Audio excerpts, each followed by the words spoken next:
2%। Trump بار بار اس امر کا اظہار کر چکے ہیں کہ نیٹو کے کئی اراکین اپنا جائز حصہ نہیں دے رہے۔ وہ یہ بھی کہہ چکے ہیں کہ وہ ان سے زیادہ حصے کے طلبگار ہیں، اس کا مطالبہ کرتے ہیں۔ تو آئیے ٹرمپ کے ان تمام جارحانہ عزائم کا ایک ایک کر کے جائزہ لے لیتے ہیں۔ سب سے پہلے میں آپ کو یہاں بتاتا چلوں کہ پہلے بھی کینیڈا کے وزیر اعظم ٹروڈو سے ملاقات کے دوران انہوں نے ازراہ مزاح فرمایا کہ امریکہ کی جانب سے متوقع 25% درآمدی محصولات سے بچنے کا سب سے بہتر اور آسان طریقہ یہ ہے کہ کینیڈا امریکہ کی 51ویں ریاست بن جائے۔ کینیڈین وزیر اعظم ٹروڈو نے غصہ ہونے کی بجائے اعلیٰ ذوقی کا مظاہرہ کیا اور انہوں نے کہا کہ امریکہ ڈونلڈ ٹرمپ کی قیادت میں قدامت پسندی کی طرف مائل ہے، جبکہ کینیڈا لبرل سیاست کا علمبردار ہے، جس پر جناب ٹرمپ بولے کہ ہم کینیڈا کو لبرل کینیڈا اور قدامت پسند کینیڈا کی 2 ریاستوں میں تقسیم کر دیں گے۔ بات ہنسی مذاق میں ختم ہو گئی، لیکن اگلے ہی روز جناب ٹرمپ نے سماجی رابطے کی ویب سائٹ پر وزیر اعظم ٹروڈو کی بجائے گورنر ٹروڈو لکھ کر کینیڈا کو ہتھیانے کا اپنا عزم پھر سے دہرا دیا۔ پہلے پہل تو یہ سمجھا جا رہا تھا کہ نو منتخب امریکی صدر ڈونلڈ ٹرمپ شاید ہنسی مذاق میں اس طرح کے جارحانہ عزائم کے بارے میں بات کر رہے ہیں اور وہ شاید سنجیدہ نہیں ہیں، لیکن ان کا یہ بیان کینیڈا میں سیاسی بحران پیدا کر گیا اور ٹروڈو کو اپنی وزارت عظمیٰ کے عہدے سے استعفیٰ دینا پڑا۔ ٹروڈو کے استعفے کے بعد امریکی نو منتخب صدر نے کہا کہ اگر کینیڈا امریکہ کے ساتھ ضم ہو جائے تو وہاں کوئی ٹیرف نہیں ہوگا، ٹیکس بہت کم ہو جائیں گے اور وہ روسی اور چینی جہازوں کے خطرے سے مکمل طور پر محفوظ ہوں گے جو ان کے ارد گرد مسلسل گھیرا ڈالے ہوئے ہیں۔ ایک ساتھ یہ کتنی عظیم قوم ہوگی۔ تاہم مستعفی کینیڈین وزیر اعظم جسٹن ٹروڈو نے امریکی نو منتخب صدر ڈونلڈ ٹرمپ کے اس خیال کو مسترد کر دیا کہ وہ کینیڈا کو 51ویں امریکی ریاست بنانے کے لیے معاشی طاقت کا استعمال کر سکتے ہیں۔ Social media platform X پر ٹروڈو نے کہا کہ وہم و گمان میں بھی اس بات کا کوئی امکان نہیں کہ کینیڈا امریکہ کا حصہ بن جائے۔ انہوں نے کہا کہ ہمارے دونوں ملکوں میں ورکرز اور کمیونٹیز ایک دوسرے کے سب سے بڑے تجارتی اور سیکیورٹی پارٹنرز ہونے کا فائدہ اٹھاتے ہیں۔ دوسری جانب نو منتخب امریکی صدر کے کینیڈا کے بارے میں خیالات سامنے آنے کے بعد کینیڈین وزیر خارجہ میلانی جولی نے بھی ایکس پر لکھا ہے کہ ڈونلڈ ٹرمپ کے کینیڈا کے بارے میں خیالات واضح طور پر ان کی نافہمی ظاہر کرتے ہیں کہ کینیڈا کو ایک مضبوط ملک بنانے کے کیا عناصر ہیں۔ ہماری معیشت مضبوط ہے، ہمارے لوگ مضبوط ہیں اور ہم کبھی بھی دھمکیوں کے سامنے نہیں جھکیں گے۔ یہ بات اب روز روشن کی طرح عیاں ہو چکی ہے کہ ٹرمپ کینیڈا کو 51ویں امریکی ریاست بنانے کے بارے میں کوئی بھی مذاق نہیں کر رہے تھے۔ He is dead serious and he means business۔ بہرحال امریکہ کینیڈا ان کے تعلقات کیسے ہوتے ہیں کیسے نہیں آتے آگے چل کے یہ تو وقت ہی بتائے گا۔ خیر، کینیڈا کے متعلق بات کو ٹرمپ کا اگر پہلے کوئی لوگ مذاق بھی سمجھ رہے تھے تو ان کے دہرانے کے بعد اب اسے مذاق نہیں سمجھا جا رہا۔ اور اس کے بعد ڈنمارک کے خود مختار علاقے گرین لینڈ پر قبضے کے بارے میں نو منتخب امریکی صدر جب بات کر رہے تھے تو بہت سنجیدہ لگ رہے تھے، اور اس کے بعد لوگوں کو کینیڈا کے بارے میں جو بیان تھا اس پر بھی کوئی شک نہیں رہا۔ تو آئیے اب ذرا گرین لینڈ کو دیکھ لیتے ہیں۔ مقامی طور پر کلائٹنات پکارا جانے والا 21,66,000 مربع کلومیٹر پر محیط دنیا کا یہ سب سے بڑا جزیرہ بحر منجمد شمالی اور کینیڈا کے قریب واقع ہے۔ شمالی امریکہ میں ہونے کے باوجود سلطنت ڈنمارک کی ملکیت ہونے کی بنا پر گرین لینڈ یورپی یونین کا حصہ ہے۔ ڈنمارک کا 3/4 علاقہ سارا سال برف کی موٹی چادر سے ڈھکا رہتا ہے، چنانچہ یہاں رہائش پذیر 56,000 نفوس اس کے جنوب مغربی ساحل پر آباد ہیں۔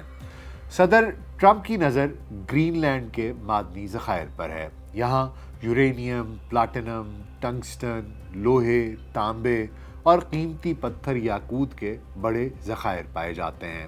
ڈونلڈ ٹرمپ نے اپنے ارب پتی دوست پے پال کے شریک بانی کین ہاروی کو ڈنمارک میں امریکہ کا سفیر نامزد کرتے ہوئے کہا تھا کہ امریکہ کی قومی سلامتی اور اقوام عالم کی آزادی برقرار رکھنے کے لیے گرین لینڈ کی ملکیت اور کنٹرول امریکہ کے ہاتھوں میں آنا بہت ضروری ہے۔ اس حوالے سے اپنے سفیر پر اعتماد کا اظہار کرتے ہوئے بولے کہ کین ہاروی امریکی مفادات کی نمائندگی کے لیے شاندار کام کریں گے۔ ڈونلڈ ٹرمپ کے اس جارحانہ بیان پر گرین لینڈ نے دو ٹوک لیکن مہذب رد عمل دیا۔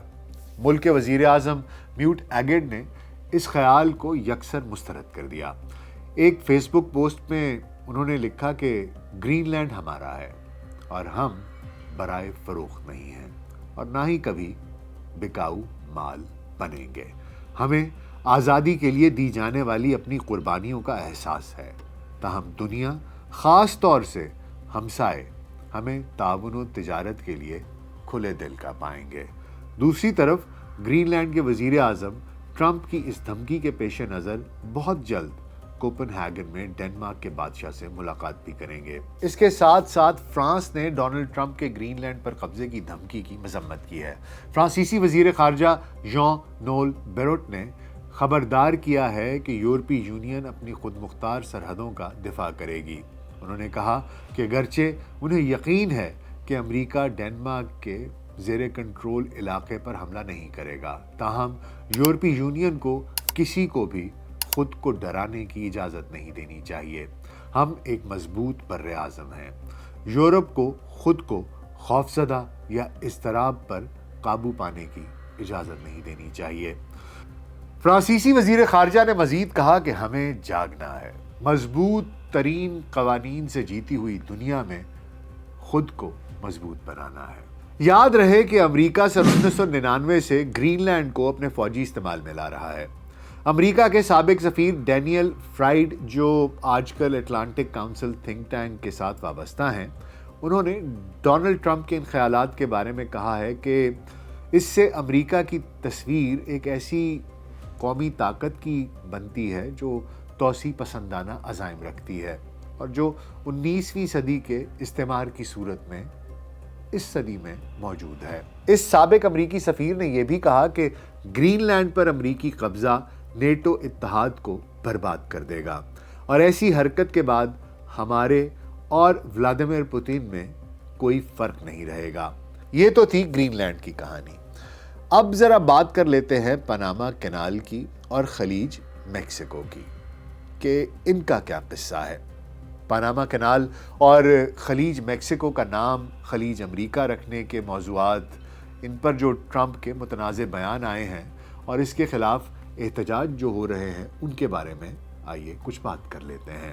یہاں آپ کو یاد دلاتا چلوں کہ خلیج کا نام تبدیل کرنے کا ٹرمپ کا یہ جو وعدہ ہے، اس نے شمالی امریکہ کی سب سے اونچی پہاڑی چوٹی ٹینلی، اس کا نام بدل کر ماؤنٹ مکینلے رکھنے کی یادیں تازہ کر دی ہیں۔ سابق صدر باراک اوباما نے مقامی امریکیوں کی مخالفت کے باوجود الاسکا کی سب سے بڑی چوٹی، سب سے بڑے پہاڑ کا نام تبدیل کر دیا تھا۔ عمومی طور پر امریکہ کا بورڈ آف جیوگرافکس وہ جغرافیائی ناموں کی تبدیلی کا تعین کرتا ہے، لیکن ماضی میں ایسا بھی ہوا ہے کہ امریکی صدور نے ایگزیکٹو احکامات کے ذریعے بھی جغرافیائی خصوصیات کا نام تبدیل کر دیا ہے، اور شاید ٹرمپ بھی کچھ ایسا ہی کرنے کا ارادہ رکھتے ہیں۔ واللہ اعلم بالصواب۔ آئیے اب ذرا پاناما کے اوپر بھی نظر ڈال لیتے ہیں۔ جب یہ کہا گیا کہ پاناما کینال کو امریکہ اپنے قبضے میں لینا چاہتا ہے، آپ کو یہاں یہ بتاتا چلوں کہ پاناما کینال ایک کافی وسیع موضوع ہے اور اس کے اوپر میں ایک اور ویڈیو بنا رہا ہوں جو کہ انشاءاللہ میں کل پوسٹ کروں گا۔ تو پاناما کینال کی پوری ہسٹری کیا ہے اور اس کا کیا تنازع امریکہ کے ساتھ چلتا رہا اور اب اس کی موجودہ کیا حیثیت ہے، اس سب کے بارے میں ایک تفصیلی ویڈیو انشاءاللہ کل پوسٹ ہوگی۔ تو آئیے فی الحال اس کے اوپر ایک ذرا سرسری سی نگاہ ڈال لیتے ہیں تاکہ آپ کو علم ہو جائے کہ یہ کہانی کیا ہے۔ اور امریکی صدر نے جب یہ کہا کہ وہ پاناما پر قبضہ کرنا چاہتے ہیں تو پاناما نے رد عمل دیتے ہوئے اس بات کا اعادہ کیا ہے کہ پاناما کینال کی خود مختاری موضوع بحث نہیں ہے۔ پاناما کے صدر نے ٹرمپ کے بیان کو بکواس قرار دیا، جبکہ پاناما کے وزیر خارجہ ہاویئر مارٹینیز آچا نے کہا کہ صدر ہوزے راؤل میلینو نے اپنا موقف واضح کر دیا ہے کہ ہماری نہر کی خود مختاری پر کوئی بات چیت نہیں ہو سکتی اور یہ نہر ہماری جدوجہد کی تاریخ کا حصہ ہے۔ مارٹینیز آشا نے ٹرمپ کے بیان کو مسترد کرتے ہوئے کہا کہ نہر کے انتظام و انصرام کا حق صرف پاناما کے پاس ہے اور یہ اسی طرح قائم رہے گا۔ ٹرمپ نے دسمبر میں ایک بیان میں چین کے فوجیوں کو کرسمس کی مبارکباد دیتے ہوئے کہا تھا کہ وہ محبت سے لیکن غیر قانونی طور پر پاناما نہر کو چلا رہے ہیں۔ یہاں یہ بات یاد رکھیں کہ چین امریکہ کے بعد پاناما کینال کا دوسرا سب سے بڑا صارف ہے اور وسطی امریکی ملک یعنی پاناما میں ایک بڑا سرمایہ کار بھی ہے۔ کینال کے داخلی راستوں پر 2 بندرگاہیں، ان کا انتظام ہانگ کانگ میں قائم سی کے ہیڈسن ہولڈنگز کی ذیلی ادارے کے ذریعے کیا جاتا ہے اور بیجنگ نے آبی گزرگاہ پر ایک نئے پل کے لیے مالی اعانت بھی فراہم کی ہے، لیکن چین نہ تو کینال کا مالک ہے اور نہ ہی اس پر کنٹرول رکھتا ہے اور نہ ہی چینی فوج کے ملوث ہونے کا کوئی ثبوت ہی موجود ہے۔ اسی طرح خلیج میکسیکو کا نام تبدیل کرنے پر بھی میکسیکو نے رد عمل ظاہر کیا ہے۔ میکسیکو کے وزیر مالیات کا کہنا ہے کہ میں آج بتانا چاہتا تھا کہ اگر ہم نے 30 سالوں میں ایک دوسرے کو دیکھا ہے تو خلیج میکسیکو ہی رہے گی۔ میکسیکو کی حکومت اسے ایک تنازع یا بحث کا موضوع بھی نہیں بننے دے گی۔ یہ تو بات ہو گئی پاناما کینال کی اور خلیج میکسیکو کی، تو آئیے اب ذرا بات کرتے ہیں مشرق وسطیٰ کی اور مشرق وسطیٰ کے متعلق ٹرمپ کے جارحانہ بیان کی۔ ٹرمپ نے نیوز کانفرنس میں کہا کہ اگر اسرائیلی یرغمالی میرے منصب سنبھالنے تک واپس نہیں آئے تو مشرق وسطیٰ میں قیامت برپا ہو جائے گی اور یہ حماس کے لیے اچھا نہیں ہوگا، اور سچ تو یہ ہے کہ یہ کسی کے لیے بھی اچھا نہیں ہوگا۔ اور ٹرمپ نے یرغمالوں کی رہائی نہ ہونے کی صورت میں 1 نہیں، 2 نہیں، 3 نہیں، 4 نہیں، 5 نہیں بلکہ 6 بار زور دیتے ہوئے کہا کہ قیامت برپا ہو جائے گی، قیامت برپا ہو جائے گی، قیامت برپا ہو جائے گی۔ نیوز کانفرنس کے موقع پر ان کے مشرق وسطیٰ کے ایلچی بھی موجود تھے۔ ایلچی سٹیو وٹکاف نے حالیہ اعلیٰ سطحی بات چیت کے بارے میں بتایا کہ ان کی ٹیم ایک معاہدے کے حصول کے قریب ہے اور یہ کہ وہ آنے والے دنوں میں واپس خطے میں جائیں گے۔ ٹرمپ نے اپنے ایلچی کو مخاطب کرتے ہوئے کہا کہ میں آپ کے مذاکرات کو نقصان نہیں پہنچانا چاہتا۔ یہاں اس بات کی بھی وضاحت کرتے چلیں کہ اسرائیل اپنے عزائم کے لیے ڈونلڈ ٹرمپ کو سب سے زیادہ مفید اور کارآمد امریکی قیادت کے طور پر دیکھنے کی امید لگائے بیٹھے ہیں، اور اسرائیلی حکومت کے عہدیداران یہ سمجھتے ہیں کہ فلسطینی سرزمین پر ناجائز قبضے کو مستقل کرنے کے لیے ڈونلڈ ٹرمپ کے دور صدارت کو ایک بہترین موقع کے طور پر استعمال کرنا چاہیے، جیسا کہ ماضی میں ڈونلڈ ٹرمپ نے تمام تر بین الاقوامی معاہدوں اور قراردادوں کے باوجود یروشلم کو اسرائیل کا دارالحکومت کے طور پر تسلیم کر لیا تھا اور وہاں امریکی سفارت خانہ کھول دیا تھا۔ اب مشرق وسطیٰ کے بعد ذرا بات کر لیتے ہیں یوکرین کی اور روس کی۔ تو یوکرین جنگ کے بارے میں ٹرمپ نے اپنے اس عزم کا اعادہ کیا کہ وہ اس تنازع کو سلجھانا چاہتے ہیں۔ انہوں نے روس کے صدر سے ملنے میں بھی دلچسپی کا اظہار کیا، تاہم انہوں نے اس سلسلے میں کوئی وضاحت نہیں کی کہ وہ کیسے اس معاملے کو سلجھا سکتے ہیں۔